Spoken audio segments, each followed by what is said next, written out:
Help! He put a laxative in my lunch before I went to my affair. Now he's planning to do this. Hey Reddit, first time posting here.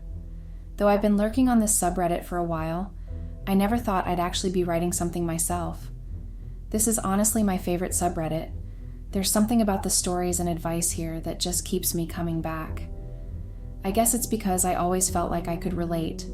Until now, because this situation is way beyond what I ever imagined I'd be going through. So here it goes. My name is Anna, I'm 32, and my husband's name is David, he's 31. We've been married for about 4 years now, but we've known each other since college. I'll admit, it was pretty much love at first sight for both of us back then. David swept me off my feet, and in the beginning, everything was just perfect. He was romantic in all the ways you dream about. You know, the kind of guy who plans surprise date nights, weekend getaways, and remembers every little detail no matter how busy he was. He made me feel special in ways I didn't even know I needed. David's always been the provider in our relationship. He has a high-pressure, high-paying job, and he worked his way up to a pretty important position over the years. With that came a lot of responsibility and long hours, but even with all that, he always tried his best to be there for me. Physically, emotionally, everything. It wasn't easy for him, but he made sure I never felt neglected. Meanwhile, I worked too, but I won't lie, my job was super low demand. It didn't pay very well, but honestly, that was never a big deal because David took care of all the finances. I never had to worry about money or bills, he handled everything. So while I technically had a job, it kind of felt like I was a semi-stay-at-home wife. I had a lot of free time to do whatever I wanted, and I guess that's where things started to go downhill. With David always working so hard, our dynamic shifted. I didn't realize it at first because he was still trying his best to keep our marriage exciting, but I guess I started feeling lonely. I had all this time on my hands, and David's job was becoming more and more demanding. We went from spending tons of time together to seeing each other mostly in passing. Looking back now, I can see how that emptiness crept in, how I started craving attention in ways I never thought I would. I always felt guilty for thinking like that, but it's like I couldn't stop myself. David was providing everything I needed, but I guess I wanted more, and that's when I started doing things I shouldn't have. I don't know exactly when I fell out of love with David. It wasn't like a switch flipped overnight. I think it happened gradually, so slowly that I barely even noticed it myself. Maybe it was when I started to feel the weight of his absence more than his presence. There were moments when I would sit in our house and it would just feel so empty, like a hollow space where our love used to be. And I know that sounds cliche, but that's really how it felt. David poured himself into his career, and I can't blame him for that. He worked so hard to provide for us, to make sure we had everything we needed. But somewhere along the way, it became like he was always working. He was constantly on calls, glued to his laptop, or off at some meeting. When he was home, he was exhausted, and while he always made the effort, it wasn't the same anymore. It was like his attention was split between me and everything else going on in his world. At first, I tried to brush it off. He was busy, I got that. He was trying his best to be there for me in the ways he could, but I guess his best just wasn't enough for me anymore. I felt this growing sense of isolation. Even when we were together, it was like we were living in different worlds. I would try to talk to him about my day, and he'd listen, but his eyes were distant. His mind was somewhere else, probably thinking about the next big project at work, or the next deadline looming over his head. It got to the point where I would find myself longing for something different. Not just attention, though I think that's a part of it, but that sense of freedom we had back in college. Those were the days when we had no real responsibilities, when we could be spontaneous and carefree. We had all the time in the world for each other back then. We'd go out with friends, stay up all night talking, dreaming about the future. Everything felt possible, and life was exciting. But now it felt like our life was all about routines and obligations. There was no excitement, no thrill, no spontaneity. David and I had settled into this comfortable but monotonous life, and I hated it. I craved that feeling of being swept off my feet again. And even though I know David still loved me, still tried so hard to make me happy, it just wasn't enough anymore. I started to wonder if I even wanted this life, this marriage. I didn't know how to tell him any of this. How could I explain that, despite everything he was doing for me, I still felt alone? How do you tell someone who's giving their all that it's not what you need anymore? So instead of talking to him, I kept everything bottled up, pretending things were fine when they weren't. It wasn't long before I started looking for distractions, for something to fill the void. At first, I told myself it was harmless. I'd hang out with friends more, go out for drinks, or catch up with people from work.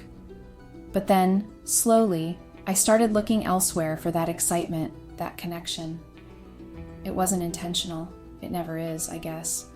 But before I knew it, I was stepping into dangerous territory. I was doing things I never thought I'd do, and it made me feel alive again in a way that my marriage hadn't in a long time. When I met Vincent, it wasn't hard for him to sweep me off my feet. In fact, I think I was waiting for someone like him to come along. I craved excitement, spontaneity, and something to break up the monotony of my life, and Vincent was exactly the kind of person to bring that in. He was younger, in his early 20s, while I was in my early 30s. There was something about his energy, his carefree attitude, that pulled me in. He was like a breath of fresh air in a life that had started to feel stifling. At first, I convinced myself that nothing would happen between us. We were just friends, after all. It was nice to have someone to talk to, someone who wasn't burdened by the weight of responsibility like David was. Vincent was young, free, and didn't have a care in the world. He could laugh about anything, talk about dreams he hadn't yet chased, and live in the moment in a way that I hadn't been able to for years. I told myself that there was nothing wrong with enjoying his company. It wasn't like I was crossing any lines, at least that's what I kept telling myself. But looking back, I think I always knew where it was headed. The attraction was there, just hiding beneath the surface. Every time we hung out, every time we laughed together, it chipped away at the boundaries I had set for myself. I started to look forward to our meetups more than I should have, and I couldn't help but feel a little excitement every time he texted me, asking when we could see each other next. I don't know exactly when things escalated into something more. I guess it wasn't a single moment, but rather a series of small steps that led us to cross the line. A lingering touch here, a flirty comment there, and suddenly we were no longer just friends. I remember the first time I realized that I was in deep, that this wasn't just harmless fun anymore. It was after one of our casual coffee meetups. He leaned in to hug me goodbye, and for a split second, neither of us pulled away. There was an unspoken understanding between us, and from that point on, there was no going back. Vincent fell for me quickly. I guess I represented something different for him too, an older woman with more experience, someone who had lived life a little more than the girls his age. I think my financial stability also played a part. I wasn't dependent on anyone, and to him, that was probably exciting. I could pay for things, take him to nicer places, and show him a lifestyle that was beyond what he was used to. He saw me as this mysterious, confident woman, and that made him fall for me even harder. Before I knew it, we were having an affair. It started slowly, a stolen kiss here, a secret meeting there, but it didn't take long for things to spiral out of control. The excitement of sneaking around, of doing something forbidden, was intoxicating. It made me feel alive again in a way I hadn't felt in years. With Vincent, I could forget about the boring routines of my life with David. I didn't have to think about the bills or the responsibilities or the future. I could just be in the moment, reckless and free, just like when I was younger. But there was a darker side to all of this too.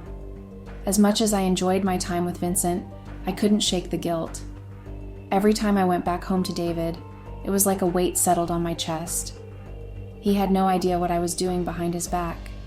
He was still working hard, still trying to keep our marriage alive, while I was slipping further and further away. I could see the love in his eyes whenever he looked at me, and it made me sick to my stomach because I knew I didn't deserve it. I tried to justify it to myself, telling myself that I needed this, that David wasn't giving me what I wanted anymore. But deep down, I knew that wasn't entirely true. David hadn't changed. He was still the same man I fell in love with. The problem was me. I was the one who had changed, who had gotten bored, who had let my selfish desires take over. And now I was in too deep with Vincent to just walk away. I kept telling myself that I could keep the two worlds separate, that I could have my affair with Vincent without it affecting my marriage. But the truth is, you can't keep secrets like that forever. And I think, on some level, I knew that too. As my affair with Vincent continued, my marriage with David deteriorated even more. To be honest, it had already been suffering for a while. David was always the one who did all the work to keep our relationship afloat. He was the one who planned the romantic dinners, the weekend getaways, the little surprises that kept the spark alive. I, on the other hand, had grown too accustomed to him doing everything. It wasn't that I didn't care at all, I just didn't know how to pick up the slack when I saw our relationship faltering. I didn't know how to plan romantic dates or make things exciting anymore. So when David got busier with work, our marriage naturally became a bit stale. Then came Vincent, and everything got worse. With Vincent in the picture, I had even less emotional energy to give to David.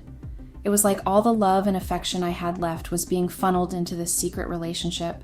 The excitement of being with someone new, someone who made me feel alive again, overshadowed everything else. I stopped caring about David's needs because as long as he paid the bills and took care of everything, I didn't have a single worry. My focus shifted entirely to my affair with Vincent. I became incredibly distant from David, both emotionally and physically. Our love life suffered immensely. David would try to initiate intimacy, but I wasn't interested anymore. It wasn't just that I was tired from work or distracted. I had completely lost the connection with him. In my mind, David became just a figure in the background of my life, a provider rather than a partner. As long as he kept things running smoothly, I had no reason to invest in our marriage anymore. I was too wrapped up in my affair to care about what was happening at home. At first, I tried to be subtle. I changed the password on my phone, something I'd never done before. I'd always been an open book with David, but now I was keeping secrets.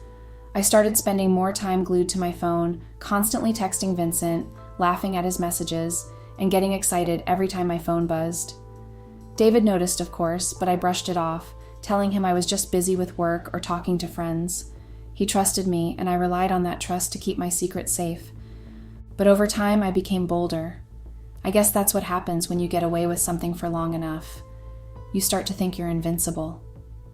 David was so busy with his demanding job that I convinced myself he would never notice. I became more careless, more reckless. There were times when I wouldn't even bother hiding the fact that I was messaging Vincent late at night. I'd smile at my phone, completely lost in the moment, while David sat on the other side of the room, none the wiser. Eventually, I crossed a line I never thought I would. I started bringing Vincent to the house. It seemed insane at first, but the more I thought about it, the more it made sense. David was always at work, and our schedules hardly overlapped. The house felt like mine, and I wanted to enjoy my time with Vincent without having to sneak around outside. So I turned off the security cameras, just in case, and invited Vincent over. It felt crazy the first time, walking him through the front door of the home I shared with my husband, but I didn't care. I was too far gone to feel guilty. Vincent and I would spend hours together in the house, laughing, talking, and even acting like a real couple. I remember one afternoon vividly. We were lying on the couch, the same couch David and I used to sit on, and Vincent told me he loved me. And without even thinking, I told him I loved him too. It came out so naturally, as if that was where my heart really belonged now. It was like I had completely compartmentalized my life with David and my affair with Vincent. When I was with Vincent, the rest of my life didn't exist. And the scariest part? David never noticed. He was so preoccupied with work that he didn't suspect a thing. He didn't ask questions when I started spending more time away from home or when I was constantly glued to my phone. He never asked about the subtle changes in my behavior, the emotional distance, the way I had almost entirely checked out of our marriage. I had become so confident that I could do whatever I wanted, and David would never catch on. Even though I was doing everything I could to live in two worlds, I guess I kind of knew that eventually something would give. I just didn't know when or how disastrous it would be. Especially since I had money to throw around, maintaining my relationship with Vincent became even easier. He was still so young, still in college, and he needed the financial support. I guess in some ways, I liked that dynamic. It made me feel like I had power, like I was needed, which is something I hadn't felt with David in a long time. Vincent was eager to please, and I was more than ready to provide for him. Whenever he needed something, whether it was help with tuition, rent, or even just money for day-to-day expenses, I'd step in without hesitation. It gave me an excuse to spend more time with him and solidified the bond between us. And before I knew it, our affair had been going on for months. We were locked into a cycle where I was both his lover and his benefactor, and I enjoyed the thrill of it all. Looking back, I should have noticed something was off with David. I should have known he knew, but I was too wrapped up in my affair to think too much about it. For a while, David had been trying his best to bridge the gap between us, to reignite whatever spark we once had. He would plan little date nights again, ask me how my day was, and try to initiate conversations that weren't just about bills or groceries. He was doing everything he could to salvage our marriage, even though I wasn't meeting him halfway. But then, all of a sudden, he stopped. He stopped trying to talk to me, stopped planning dates, and stopped asking me how my day went. I noticed the change, of course, but I didn't think too much about it at the time. I just figured he had grown tired of trying, that he had finally realized there was no saving our marriage. A part of me thought he had simply accepted that we were drifting apart and that nothing was going to bring us back together, so I let it happen. I let the distance between us grow wider and wider. I didn't try to fix it because, truthfully, I didn't want to. I was so focused on Vincent and the excitement he brought into my life that I was willing to let my marriage fall apart in the background. What I didn't realize was that David wasn't just giving up. He was getting suspiciously calm. His sudden lack of interest in fixing things should have been a red flag, but I was too self-absorbed to see it. He began staying home more, working from home instead of going to the office as often as he used to. At first, I didn't think much of it, but then it started to bother me. Him being at home more meant I didn't have as much freedom to see Vincent or to bring him to the house.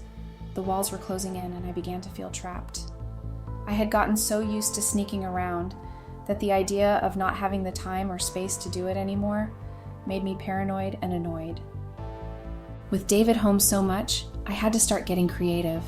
I couldn't just leave the house without an excuse, so I began to lie. I told him I was going to see a friend or my sister, or that I had errands to run.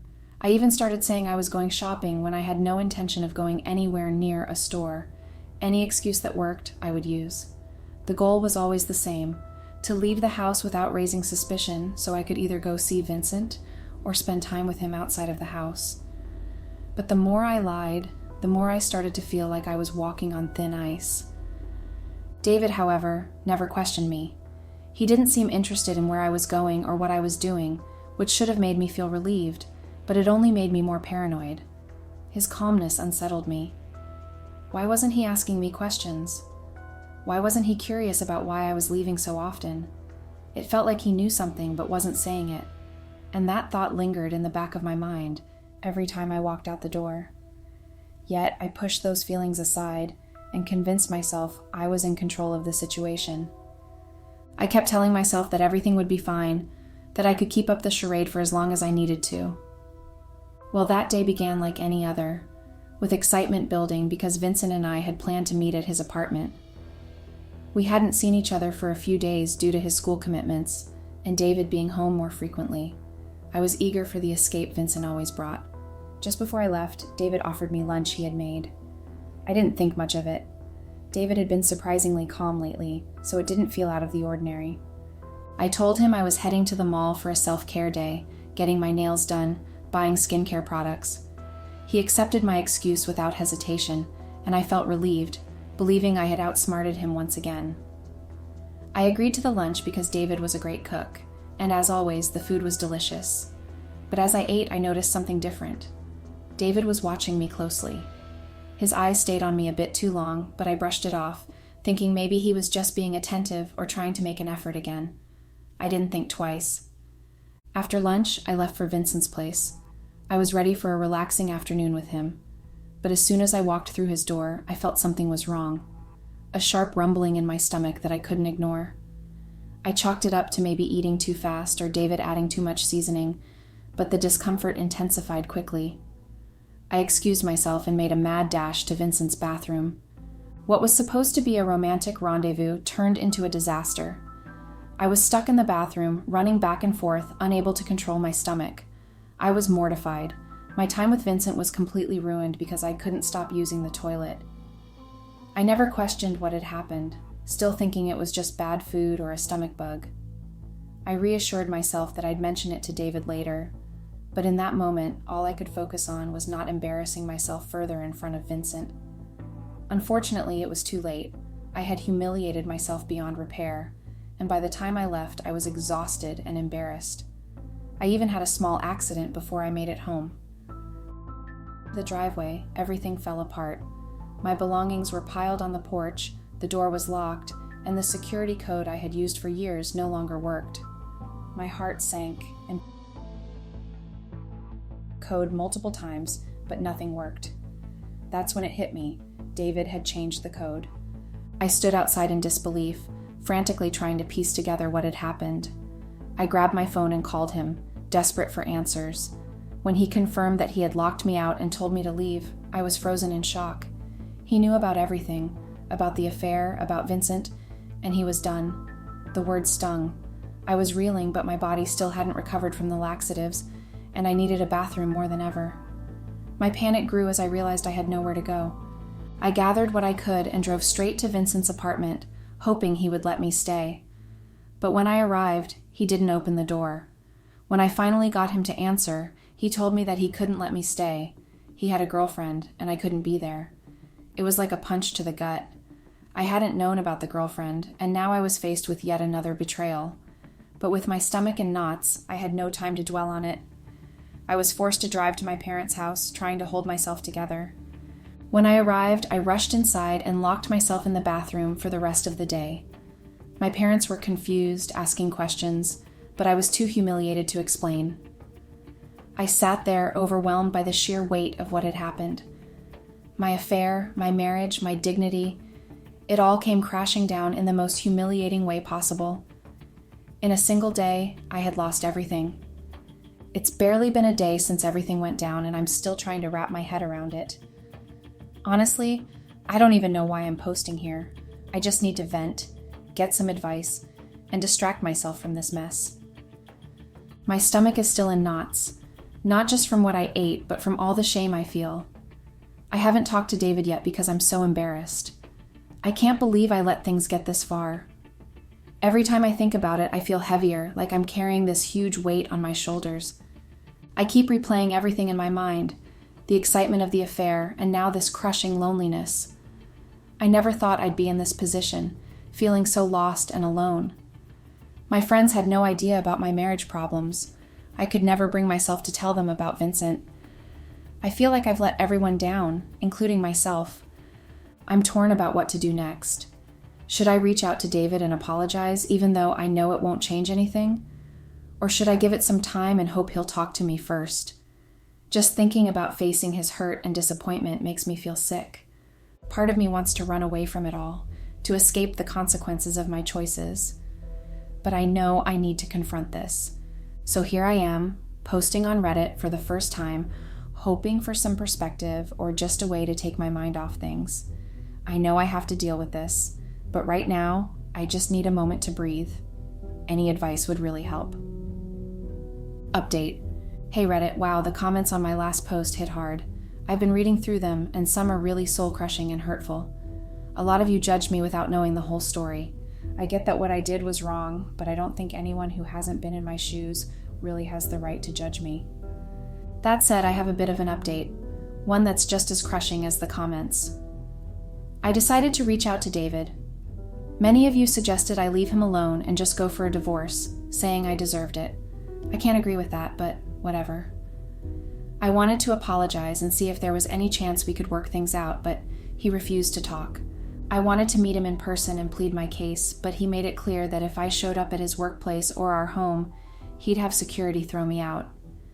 He told me he was done with me and that he'd given me so many chances to change. He mentioned he had known about my affair for a while but felt I wouldn't own up to it. I was absolutely shocked.